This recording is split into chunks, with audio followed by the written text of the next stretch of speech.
누구에게나 전하고 싶은 이름 예수 그리스도. 모든 성도의 마음에 영원히 새겨진 이름 오직 예수. 예수, 그 이름으로 살리라. 그 이름으로 끊임없이 기도하고 찬양하리라. 전지전능하신 하나님, 주님의 은혜와 사랑에 감사드립니다. 이 시간 드리는 예배 가운데 모두 함께하사 찬송과 영광을 받으옵소서. 우리의 모든 죄를 회개하오니 날마다 십자가의 보혈로 씻어 주시옵소서. 은혜를 부어주시는 하나님, 예배에 참석하지 못한 성도들 기억하사 동일한 은혜를 주시며 은혜가 된 말씀을 삶에 나타내며 복음을 전하게 하옵소서. 생명의 말씀을 전하시는 이 목사님에게도 힘 능력 주셔서 능력 있게 말씀 전하기를 기도합니다. 파라오 때 한국을 기억하사 가장 어려운 이 시기에 공의와 정의의 하나님께서 모든 것을 주관하여 주시고 이끌어 주시기를 바라옵니다. 앞으로 성도들의 삶이 편안함에 안주하지 않고 말씀과 순종으로 거룩한 길을 걷기를 다짐하며 이 모든 말씀 예수 그리스도 이름으로 기도합니다. 아멘.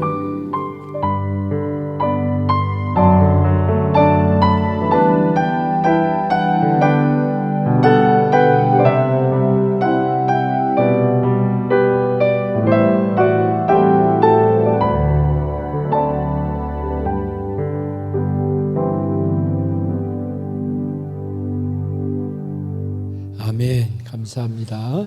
오늘 함께 나눌 말씀은 예레미야 38장 1절부터 13절 말씀입니다. 시작.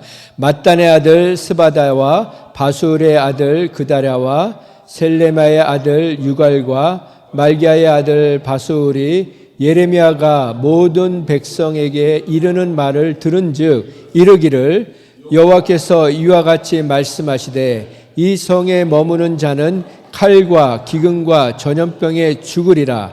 그러나 갈대아인에게 항복하는 자는 살리니 그는 노량물을 얻음같이 자기의 목숨을 건지리라. 여호와께서 이와 같이 말씀하시니라. 이 성이 반드시 바벨론의 왕의 군대의 손에 넘어가리니 그가 차지하리라 하셨다 하는지라. 이에 그 고관들이 왕께 아뢰되 이 사람이 백성의 평안을 구하지 아니하고 재난을 구하오니 청하건대 이 사람을 죽이소서. 그가 이같이 말하여 이 성에 남은 군사의 손과 모든 백성의 손을 약하게 하나이다. 시드기야 왕이 이르되 보라 그가 너희 손 안에 있느니라. 왕은 조금도 너희를 거스를 수 없느니라 하는지라. 그들이 예레미야를 끌어다가 감옥들에 있는 왕의 아들 말기야의 구덩이에 던져 넣을 때 예레미야를 줄로 달아내렸는데 그 구덩이에는 물이 없고 진창뿐이므로 예레미야가 진창 속에 빠졌더라.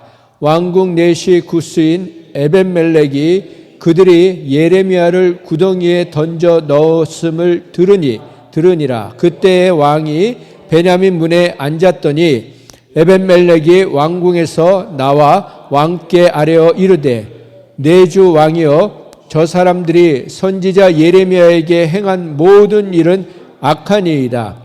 성중에 떡이 떨어졌거늘 그들이 그를 구덩이에 던져 넣었으니 그가 거기에서 굶어 죽으리이다 하니 왕이 구스 사람 에벤멜렉에게 명령하여 이르되 너는 여기서 30명을 데리고 가서 선지자 예레미야가 죽기 전에 그를 구덩이에서 끌어내라. 에벤멜렉이 사람을 데리고 왕궁 곳간 밑방에 들어가서 거기에서 성겁과 낡은 옷을 가져다가 그것을 구덩이에 있는 예레미야에게 밧줄로 내리며 구스인 에벤멜렉이 예레미야에게 이르되 당신은 이 헝겊과 낡은 옷을 당신의 겨드랑이에 대고 줄을 그 아래에 대시오. 예레미야가 그대로 하매 그들이 줄로 예레미야를 구덩이에서 끌어낸지라. 예레미야가 시대 뜰에 머무니라. 아멘. 네, 오늘은 바보같이 살지 말고 바보처럼 살아가자라는 제목으로 함께 말씀을 나누겠습니다. 오늘 1절에 보면 4명의 사람이 나옵니다. 그런데 이 사람들은 4절에 보면 직책이 높은 고관들, 고위직 관리라고 기록하고 있습니다. 그들이 그 4명의 고관들이 예레미야가 모든 백성에게 선포하는 말을 들었습니다. 오늘 이야기는 그렇게 시작됩니다. 그 들은 말씀은 2절, 3절에 기록되어 있는데요. 먼저 우리가 생각해야 될 것은 믿음은 듣는 것으로부터 시작합니다. 그래서 무엇을 듣느냐가 너무나도 중요합니다. 믿음은 이런 신앙의 문제만이 아닙니다. 우리가 일상을 살면서 무슨 얘기를 듣느냐가 믿음을 결정합니다. 그래서 가짜 뉴스만 듣고 사람들의 말만 들으면 우리의 생각이 병이 듭니다. 두려움에 사로잡힙니다. 그러나 하나님의 말씀을 들으면 바른 믿음, 담대한 믿음, 소망이 생기고 확신이 생깁니다. 그래서 우리는 늘 하나님의 말씀을 듣는데 귀 기울여야 되는 것입니다. 신앙의 능력은 이렇게 말씀을 들으면서 생깁니다. 그런데 신앙의 능력은 어떤 능력이냐면 해석할 수 있는 능력입니다. 들은 것을, 들은 말씀을, 들려오는 소리들을 해석할 수 있는 능력이 바로 신앙의 능력입니다. 들려오는 그 소리들을 분별할 수 있는 분별력이 능력입니다. 그런데 이런 능력은 단번에 생기지 않습니다. 계속해서 반복해서 말씀을 읽고 들고 묵상할 때 하나님이 깨닫게 해주시는 것입니다. 오늘 우리가 말씀을 들으면서 이렇게 해석의 능력, 많은 매스컴을 통해서 미디어를 통해서 듣는 그 소리들을 해석할 수 있고 분별할 수 있는 능력을 하나님이 부어주시기를 간절히 소망합니다. 그런데 우리가 하나님의 말씀을 들을 때는 머리로 들어서는 안 됩니다. 마음으로 들어야 합니다. 우리의 이성이 아니라 양심으로 들어야 합니다. 우리의 감정이나 감성이 아니라 영으로 들을 수 있어야 합니다. 특별히 이 예레미야서는 더더욱 하나님의 마음, 하나님의 이 안타까워하는 심령, 그 심정으로 읽고 들어야 하는 것입니다. 그런데 우리가 우리의 이성이나 지성이나 감성이나 감정에 갇혀 있으면 영으로 못 듣습니다. 물론 우리가 이성을 통해서 지성을 통해서 감정을 통해서 감성을 통해서 하나님을 만날 수 있지만 정말 중요한 깨달음은 하나님이 영으로 깨닫게 해주십니다. 우리의 양심으로 우리의 마음으로 깨닫게 해주시는 것입니다. 그래서 하나님의 말씀은 우리의 양심을, 우리의 영혼을, 우리의 중심을 찌르는 바늘과 같은 것입니다. 그런데 그 바늘이 우리의 양심을 찌르면 어떻게 됩니까? 침을 맞으면 막혔던 혈이 뚫리지 않습니까? 그것처럼 하나님의 말씀이 우리의 심령을 찌를 때 우리의 영이 살아나는 것입니다. 회복되는 것입니다. 그래서 때로 우리가 침을 맞으면 아프지 않습니까? 고통스럽지 않습니까? 그게 정상인 것입니다. 고통을 느낄 수 있는 게 정상인 것입니다. 무감각한 것, 영적인 문둥병과 같은 것이 문제인 것입니다. 하나님의 말씀을 들으면 우리가 고통스러워야 됩니다. 그 말씀대로 살지 않는 내 모습, 그 말씀대로 살지 않는 이 세상의 모습, 돌아가지 않는 모습을 보면서 고통을 느껴야 하는 것입니다. 그게 바로 정상적인 말씀에 반응하는 모습인 것입니다.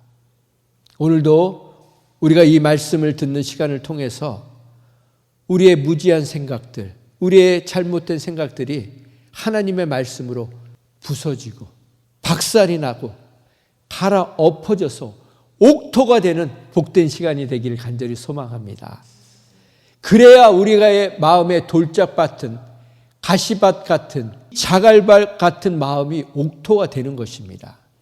옥토가 되면 뭔지 아십니까? 옥토라는 것은 좋은 마음으로 말씀을 받는 거예요. 하나님의 말씀을 들을 때 좋은 마음, 좋은 태도로 받는 것입니다. 하나님이 오늘 또 말씀을 통해서 나를 어떻게 회복시켜 주실까? 어떻게 나에게 선한 것이 무엇인지 알게 해주실까? 그런 좋은 마음으로 받는 것입니다. 그렇게 말씀을 받고 듣고 그걸 지켜서 인내로 결실하면 하나님은 30배, 60배, 100배의 열매를 맺게 해주신다고 하셨습니다. 그러면 우리가 그렇게 말씀을 보면서 들으면서 무엇을 깨달아야 합니까? 내가 죄인인 것을 깨달아야 합니다. 내가 바리새인인 것을 깨달아야 합니다. 그래서 제가 몇 번 우리 말씀드린 그 하운석 선교사님, 아마존에서 평생을 바치신 그 선교사님이, 그 아마존 사람들은 식인종들이었어요. 식인종들. 사람을 잡아먹는 사람들이었다고요. 그 사람들에겐요, 사랑, 이해, 용서, 그런 단어조차가 없어요. 무슨 짐승에게 사랑이 있습니까? 짐승에게 무슨 이해가 있습니까? 사람이고 짐승이고 다 잡아먹는데. 그런 사람들에게 평생을 바쳐서 복음을 전하신 분이 마지막에 자서전 같은 책을 쓰셨어요. 그 제목이 뭐냐면 내가 왕 바리새인입니다. 그분의 사역의 모든 것을 한마디로 하면 하나님, 제가 여태껏 살아온 모든 것은 바리새인 같은 모습이었습니다. 그렇게 고백을 하셨어요. 신약 성경의 3분의 1을 기록한 바울이 뭐라고 했습니까? 나는 죄인 중에 괴수입니다. 사도 바울이 그렇게 얘기했다니까요. 나는 죄인 중에 괴수입니다. 우두머리입니다. 그렇게 말을 하는데 우리가 어떤 미사여구를 우리 앞에 붙이겠습니까? 여러분, 이 말은요, 여러분과 저를 비하하려고 하는 말이 아니에요. 왜 목사님은 자꾸 죄인 얘기하고 괴수 얘기하고 무슨 우두머리 얘기하고, 이게 우리의 실상이라고요. 여기서 시작을 해야죠. 내가 의인인 줄 착각하면요, 모래 위에 집을 짓는 거예요. 그러면 하나님이요, 언젠가 그거 완전히 박살 내십니다. 내가 죄인이고 죄인 중에 괴수라는 거기서 시작하지 않으면, 거기서 살지 않으면요, 하나님이 다 허무세요. 그런데 우리가 거기서 집을 짓고 살면 하나님이 이렇게 바울처럼 우리를 높이 들어 써주시는 것입니다. 오늘 이 본문에 나오는 4명의 이 고관들은 자기들에게 들려오는 그 말씀을 해석할 수 있는 능력이 망가져 버렸어요. 그들의 욕심과 탐욕과 정욕 때문에, 그들이 갖고 있는 그 기득권을 유지해야 되기 때문에 점점점 눈이 어두워져 버렸습니다. 여러분, 신기한 거 아세요? 육신의 눈은 점점 어두워져 가잖아요. 그래도 믿음의 눈만 밝아지면 되는 거예요. 믿음의 눈이 밝아지면요, 독해지지 않아요. 순해집니다. 선해집니다. 그러면요, 소화도 잘 돼요. 우리 2절 말씀 함께 같이 읽어볼까요? 시작. 여호와께서 이와 같이 말씀하시되 이 성에 머무는 자는 칼과 기근과 전염병에 죽으리라. 그러나 갈대인에게 항복하는 자는 살리니 그는 노량물을 얻음같이 자기의 목숨을 건지리라. 누구든지 성 안에 버티고 있거나 머물러 있거나 하면 칼에 맞아 죽든지 굶어 죽든지 병에 걸려서 죽는다고 지금 하나님께서 예레미야를 통해서 몇 번을 반복해서 말씀하시는지 모르는 거예요. 그러나 나가서 바벨론 군에게 항복하면 살게 해주시겠다는 거예요. 지금 이 유다 백성들에게 필요한 것은요, 예루살렘 성 바깥으로 나가는 결단과 용기가 필요합니다. 왜냐하면 이들에게 예루살렘 성은요, 안전지대라고 믿었었던 거예요. 아무리 북이스라엘이 망하고 남유다 다른 성읍들이 망해도 예루살렘이 어떤 곳입니까? 하나님의 거룩한 성전이 있는 곳 아니에요. 하나님의 임재와 영광이 있는 곳 아니에요. 아무리 다 망해도 하나님의 성전이 있는 곳은 망하지 않을 거라고는 철석 같은 잘못된 믿음이 있었던 거예요. 결국은 어떻게 됐습니까? 성전까지 불타고 다 무너지고 성전 기구들 다 빼앗기지 않았습니까? 요즘은 세상과 이 교회 안의 온도차가 너무나도 큽니다. 교회는 어느새 온실이 돼버렸어요. 비닐하우스가 돼버렸어요. 그래서 광야 같은 세상에 나가면 하루도 버티지 못합니다. 예배 잘 드리고 나가다가 누가 내 앞에 그냥 차가 그냥 확 지나가면 거친 말이 나오는 거예요. 그러나 우리는 나가라는 하나님의 음성을 들어야 합니다. 안전지대를 버리고 나가야 합니다.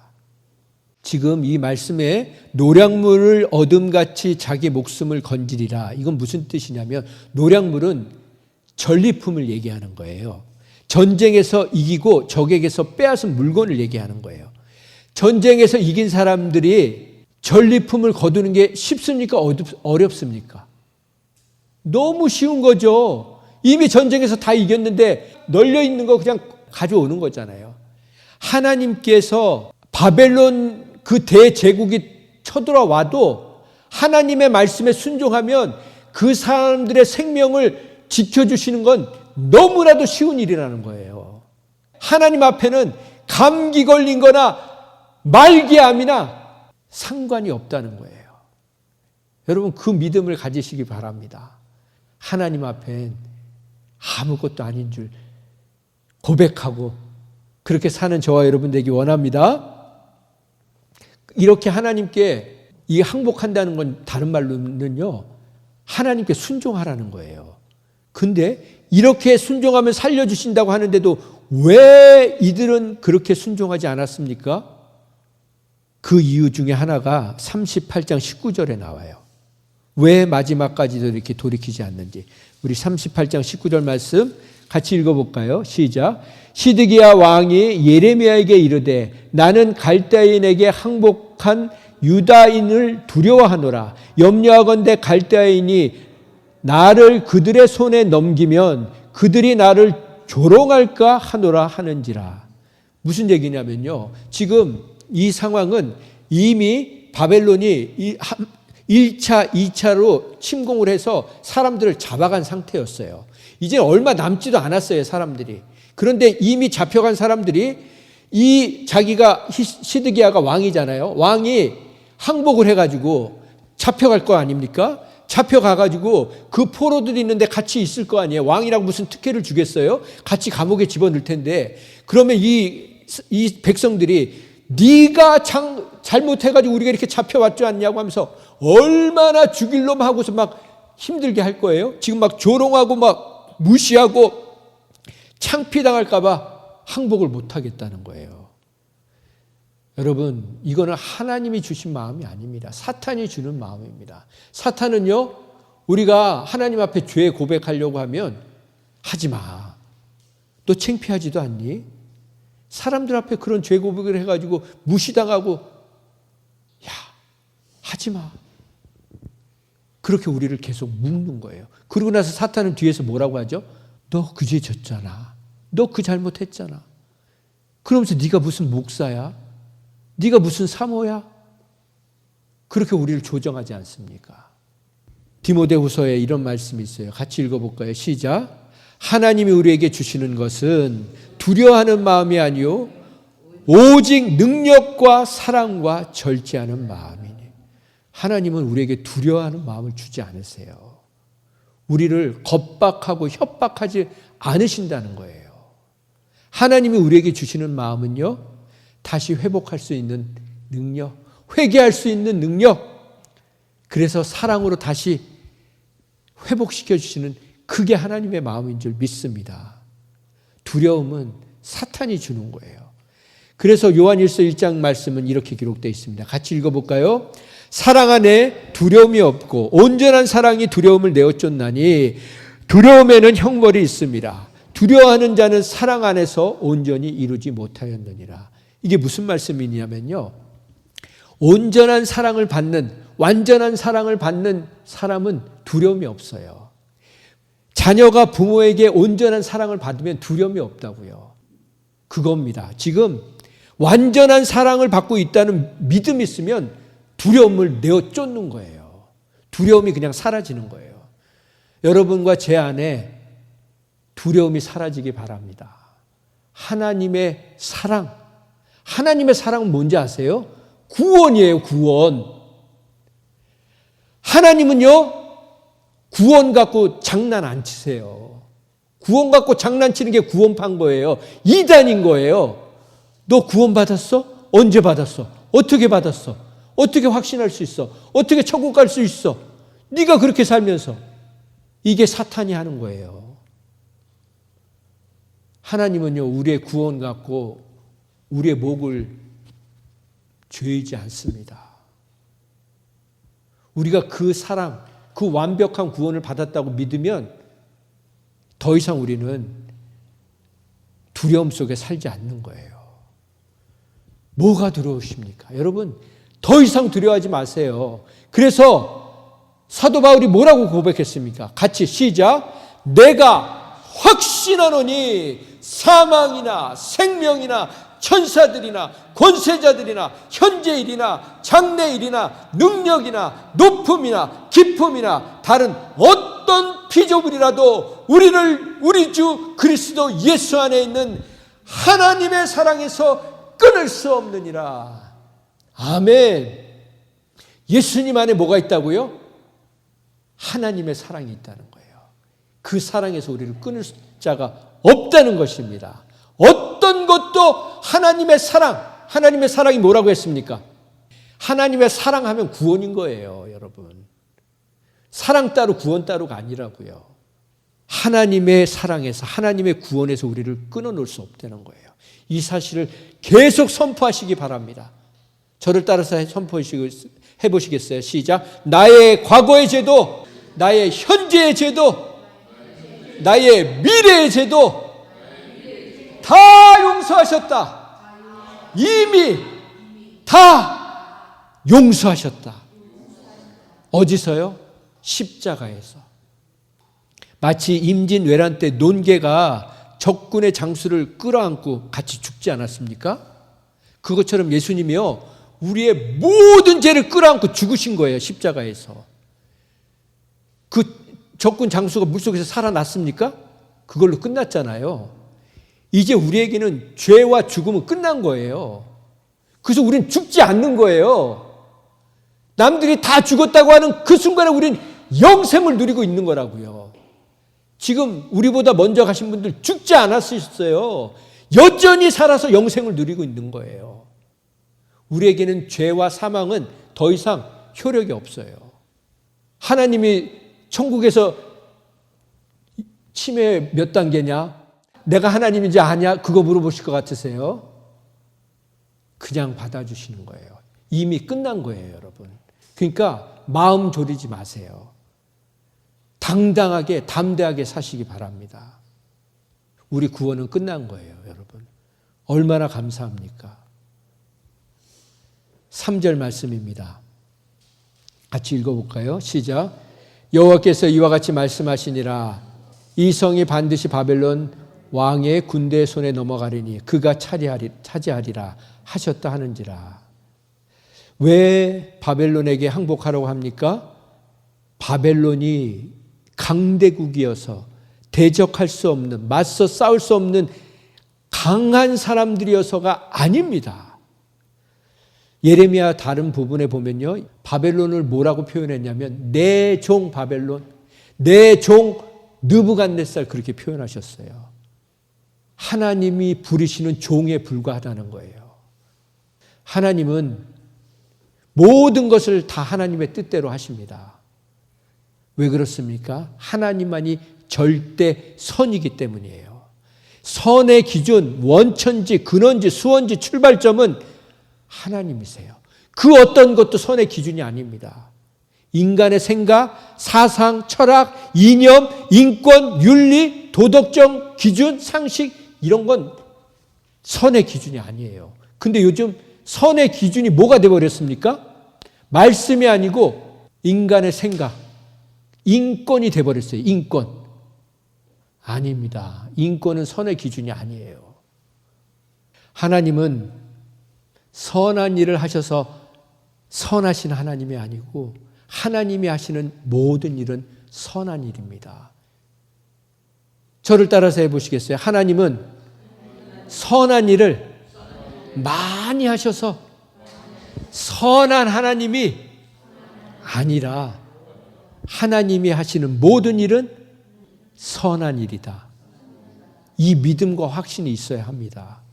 아니면요, 상황과 환경에 늘 끌려다니는 거예요. 지금 이들이 예레미야를 고발한 이유가 두 가지입니다. 4절에 보면 첫 번째 뭐냐면 백성의 평안을 구하지 않고 재난을 구했다는 거예요. 백성이 잘 되는 길이 아니라 망하는 길로 인도하고 있다는 거예요. 그러면서 생각난 게 요즘 지금 한국에서 대권 후보자들이 막 유세를 하고 있지 않습니까? 그 사람들이 대권을 차지하기 위해서 백성들 앞에서 회개하라는 말을 할 수 있을까요? 이 나라가 국민 여러분 때문에 잘못된 거예요. 좌파 우파로 나눠가지고 싸움질하니까 잘못된 거예요. 보수 진보로 싸움질하고 있으니까 잘못된 거예요. 전라도 경상도 싸우고 있으니까 잘못된 거예요. 만약에 대권 주자가 그 얘기하면 그걸로 끝납니다. 그런 말 못해요. 국민들의 죄를 지적하면서 권력을 차지할 수 있겠습니까? 다 국민들에게 아부하고 아첨해가지고 권력을 쟁취하는 거 아닙니까? 그렇게 권력을 쟁취한 사람들 때문에 백성들이 얼마나 정권이 바뀔 때마다 고통을 스러워합니까? 우리는요, 누구도 소망이 없어요. 지금 대통령 나온 사람 누구도 소망이 없어요. 저와 여러분이 나가도 소망이 없어요. 소망은요, 오늘 뒤에 나오는 에벤멜렉 같은 사람이 나와야 돼요. 이 에벤멜렉이라는 사람은요, 왕궁의 내시였어요. 내시는요, 고자예요. 거세된 사람이라고요. 거기다 이 사람은 이방인이었어요. 유대인도 아니에요. 결국에는 지금 이렇게 이 고관들이 왕한테 얘기하는 바람에 왕이 결국엔 이 예레미야를 구덩이에 집어넣어 버리잖아요. 진흙밖에 없는 그 진창 속에. 그러니까 다른 사람들 아무도 안 나가는데 이 에베멜렉이라는 사람이 달려가는 거예요. 왕한테. 가서 얘기하는 거예요. 뭐라고 얘기합니까? 악하다고. 이 사람들이 행한 것은 악하다고. 예레미야에게 그렇게 지금 오늘 본문을 보겠습니다. 9절 말씀. 내 주 왕이여, 저 사람들이 선지자 예레미야에게 행한 모든 일은 악하니이다. 성중에 떡이 떨어졌거늘 그들이 그를 구덩이에 던져 넣었으니 그가 거기에서 굶어 죽으리이다. 지금 성에 떡 하나 없는 거예요. 떡 한 덩이가. 얼마나 지금 굶어 죽는 사람들이 많았겠습니까? 근데 예레미야를 구덩이라 집어넣은 건 굶어 죽으라는 거예요. 결국 이 사람을 통해서 예레미야가 그 진창 속에서 나옵니다. 그런데 이 에베멜렉은요, 바보 같은 짓을 한 거예요. 왜냐하면 지금 예레미야는 유다 백성들의 공공의 적이었어요. 왕과 무슨 고관들과 다 예레미야를 미워했다고요. 백성 중에 예레미야를 좋아하는 사람이 거의 없어요. 거의. 근데 지금 예레미야 편을 들면요, 자기 직업을 잃는 거는 시간 문제고요, 예레미야처럼 똑같이 구덩이에 쳐 넣어져가지고 죽을 수도 있는 거예요. 그런데 이 사람이 신약 성경에 나오는 선한 사마리안처럼 강도 만난 자의 이웃이 되어줍니다. 그런데 이 사람이 왜 그렇게 할 수 있었을까요? 그게 39장 15절부터 나와요. 우리 15절부터 한번 읽어볼까요? 15절부터 보면 예레미야가 감옥들에 갇혀 있을 때, 아직도 감옥들에 갇혀 있는 겁니다. 구덩이에서 나왔어요. 나왔는데 여전히 감옥들에 갇혀 있는 거예요. 그때 여호와의 말씀이 예레미야에게 임했습니다. 그래서 이르십니다. 뭐라고 말씀하시냐면 예레미야야 너는 가서 구스인 에벤멜렉에게 말해라. 무슨 얘기를 하냐면 만군의 여호와는 올마이티가 전능하신 하나님이라는 거예요. 무엇이든지 하실 수 있는 하나님이 이 성에 재난을 내리고 복을 내리지 아니하리라. 그렇게 말씀하신 하나님의 말씀을 이룰 텐데 그날에 그 말이 이루어질 때 내 눈앞에서 이루어질 것이다. 에베멜렉 네가 그것을 눈으로 볼 것이다. 그런데 또 말씀하십니다. 17절에 여호와의 말씀이니라 내가 그날에 에벤멜렉 너를 구원하리니 내가 그 두려워하는 사람들의 손에 넘겨지지 않을 것이다. 내가 반드시 너를 구원할 것인즉 내가 칼에 죽지 않고 내가 노량물같이 내 목숨을 얻을 것이니 그렇게 하시는 이유는 내가 나를 믿었음이라. 이렇게 하나님이 말씀해 주세요. 우리가 이것을 통해서 알아야 될 것은 하나님은요 다 보고 계세요. 다 알고 계세요. 누가 정말 하나님을 믿는지 아니면 믿는 척 하는지. 지금 유다의 시드기야 왕을 비롯해서 예레미야를 웅덩이에 집어넣은 이 고관들까지 해서 하나님을 믿지 않는 사람들이 누가 있습니까? 다 믿는다고 자처하는 사람들 아닙니까? 그런데 이 사람들은 하나님을 안 믿는 거예요. 그런데 하나님이 하나님을 믿는 이 에벤멜렉을 통해서 하나님의 선하신 뜻을 이루시는 것입니다. 그래서 우리는 이렇게 고백할 수 있어야 돼요. 우리가 사방으로 우겨쌈을 당해도 하나님이 우리가 쌓이지 않게 해주십니다. 답답한 일을 당해도 하나님은 우리에게 다시 소망을 주시는 분이세요. 박해를 받아도 하나님은 우리를 버리지 않으십니다. 거꾸로 튀김을 당해도 우리가 망하지 않게 해주시는 분이십니다. 그래서 이 에벤멜렉에게 네가 나를 믿었기 때문에 나는 너를 구원할 거라고 말씀하시지 않습니까?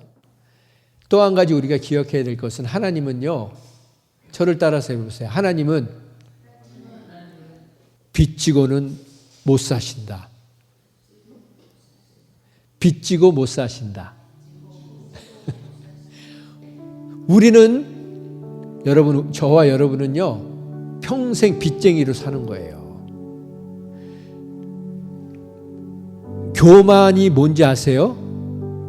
내가 빚쟁이인 줄 모르고 사는 게 교만이에요. 여러분과 저는 뭐라고요? 빚쟁이라고요. 빚쟁이. 그래서요 이 자수성가라는 말은요 정말 교만한 사람들이 말하는 거예요. 하나님의 도우심, 하나님의 섬기심, 하나님의 보호하심 없이는요 우린 손가락 하나도 껐떡 못하는 거예요. 그런데 하나님은요 빚지고 못 사세요.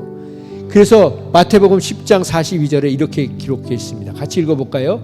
또 누구든지 제자의 이름으로 이 작은 자 중 하나에게 냉수한 것이라도 주는 자는 내가 진실로 너희에게 이르노니 그 사람이 결단코 상을 잃지 아니하리라 하시니라. 하나님의 이름이 아니고 예수님의 이름이 아니고 내 제자, 그러니까 여러분과 제가 예수님의 제자잖아요. 우리의 이름으로, 저와 여러분의 이름으로 저와 여러분을 봐서 그냥 냉수한 그릇이라도 대접하면 하나님은요 결코 잊지 않으신다는 거예요. 그 빚을 하나님이 대신 갚아주신다는 거예요. 그 상을 결단코 빼앗기지 않는다고 하시는 거예요. 그러면서 예수님이 뭐라고 말씀하십니까? 시작. 내가 줄일 때 먹을 것을 주었고 목마를 때 마시게 하였고 나그네 되었을 때 영접하였고 헐벗었을 때 옷을 입혔고 병들었을 때 돌보았고 옥에 갇혔을 때 와서 보았느니라. 제가 감옥 갔다 왔었잖아요. 일주일 동안요. 그때 그 감옥에 있을 때 제일 먼저 저를 찾아와 주셨던 분이 그 가시나무 노래를 작곡하시고 부르신 하덕규 집사님이셨어요. 여러분, 하나님은요, 우리가 정말 어려울 때 우리가 진짜 믿었던 사람들을 통해서 도와주시는 게 아니고요, 에벤멜렉과 같은 의외의 사람들을 통해서 도와주십니다. 왜요? 우리가 사람 의지하지 않게 하시려고.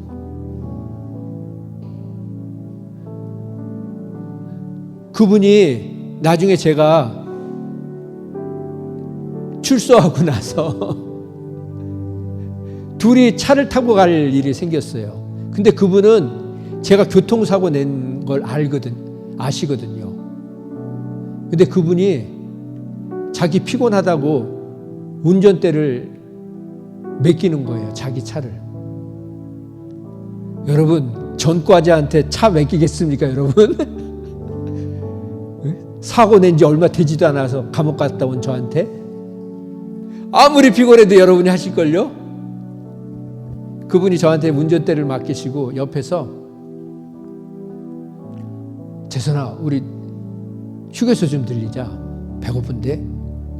그러더니 먹을 걸 잔뜩 사셔가지고 제 입에 계속 넣어주시는 거예요. 많이 먹어. 그러고 나서 둘이 헤어져야 될 그 시간이 왔어요. 내려서 저를 안아주시면서 봉투를 하나 주셨어요. 그때 제가 신학교 다닐 때였는데 그 신학교에 그분이 초청받으셔가지고 그날 이제 집회를 하시고 가시는 거였거든요. 그때 받은 그 봉투를 뜯지도 않고 제 가방에 이렇게 넣어주셨어요. 여러분, 우리는요, 인생을 돌아보면 그렇게 우리를 바보처럼 섬겨준 분들 때문에 여기까지 올 수 있었습니다. 우리 부모님이 바보처럼 우리를 섬겨줬고, 우리의 배우자가 우리를 그렇게 바보처럼 섬겨줬고, 우리의 자녀들, 우리의 친구들, 우리의 지체들이 그렇게 바보처럼 우리를 섬겨줬기 때문에 우리가 이 자리에 있는 것입니다. 나처럼 이렇게 무지하고 무식하고 독하고 악하고 교만하고 못된 사람 옆에서 아직도 붙어있는 사람들, 남아있는 사람 모두가 바로 바보처럼 나를 사랑하고 지켜주고 섬겨주고 있는 분들입니다. 하나님, 예수님, 성령님은요, 말할 것도 없어요. 그래서 우리는 끝까지 잘 살아야 합니다.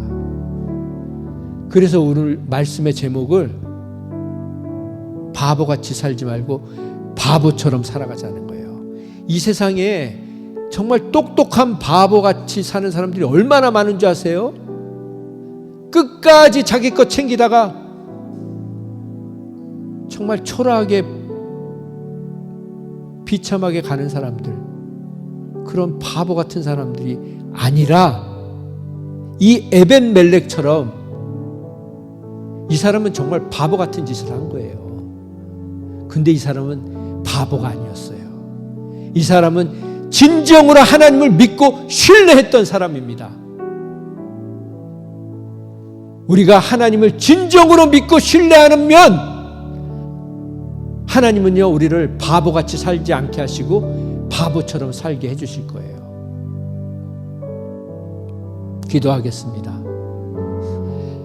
교회는 내 기분에 따라 왔다 갔다, 나왔다가 안 나왔다 하는 것이 아닙니다. 예배는 내 기분에 따라 드렸다가 안 드렸다 하는 것이 아닙니다. 찬양은 내가 기분 좋으면 드렸다가 사람 없으면 안 하고 그런 게 아닙니다.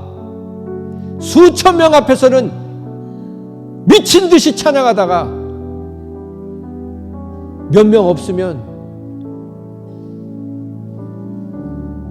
입을 닫는 그게 찬양이 아닙니다. 지체는 내 기분에 따라 품었다가 내쳤다 하는 것이 아닙니다. 우리가 정말 한 영혼이 천하보다 귀한 줄 알고 나를 구덩이에 쳐넣은 영혼이라 할지라도 포기하지 않으면 하나님은 기적을 준비하십니다. 도저히 변하지 않을 것 같은 나 같은 죄인들이 사도 바울처럼 돌이켜 쓰임받는 기적을 준비하십니다. 예수님을 부인하고 저주하고 맹세까지 한 그 베드로를 돌이켜서 쓰임받게 하시는 기적을 일으켜 주시는 것입니다. 우리가 선을 행하되 낙심하지 말지니 포기하지 아니하면 때가 이름에 거두리라. 하나님 감사합니다. 정말 우리의 인생을 되돌아보면 얼마나 바보같이 살았는지 모릅니다. 더 이상 바보같이 살지 말게 하시고 예수님처럼 살게 하여 주시옵소서.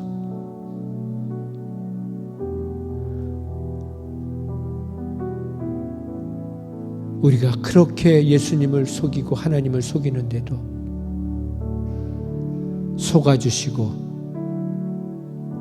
가려주시고 덮어주시고 막아주셔서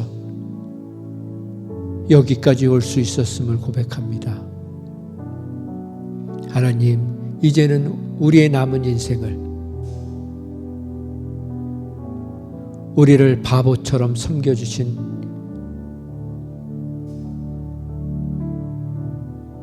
예수님처럼 살게 하여 주시옵소서. 이제는 우리에게 그 사랑 깨닫게 해주시려고 자신의 아들을 떼어주신 하나님 아버지의 극진하신 사랑과 그 사랑의 제물 되어주신 예수님의 형언할 수 없는 사랑과 그 사랑 깨닫게 해주시기 위해 오늘도 이 자리에 우리를 불러주신 성령님의 극진하신 사랑이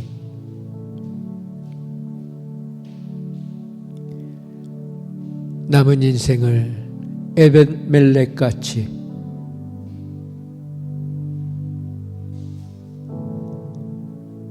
바보처럼 살기로 결단한 심령 위에 지금부터 영원토록 함께해 주시기를